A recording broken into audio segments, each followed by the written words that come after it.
Have you ever looked into the ocean and thought, "Ah, my eyes!" Me too. But have you ever looked into the ocean and wondered, is there anything big under there? I mean, there's all these fish and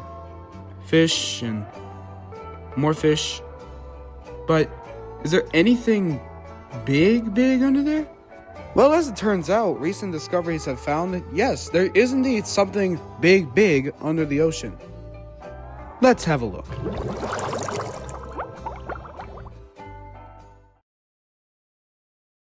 What you're looking at right now is the North Atlantic Ocean. Looks normal, right? No. And I know what you're saying. This is just the North Atlantic Ocean. What could possibly be different about it? You remember those recent discoveries I talked about not even 30 seconds ago? That is what makes this map so abnormal. And now you're probably wondering, where are these recent discoveries? Well, they're right here. That green ellipse marks the location of a landmass that hasn't even been touched by anyone for millions of years. By some idea, this landmass has been underwater for about as long as we've been around.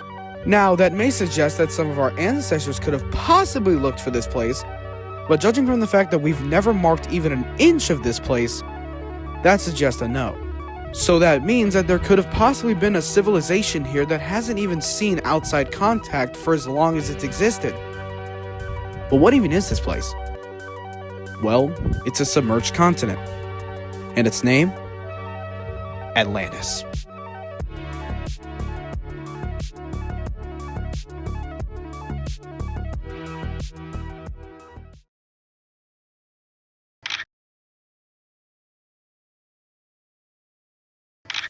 Here, just northeast of the Bahamian Islands, is where the first discovery of Atlantis' territory was made.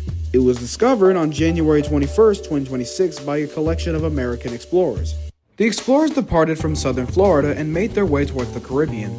However, a dispute on the second day of the trip regarding where their path would be eventually led to a separation.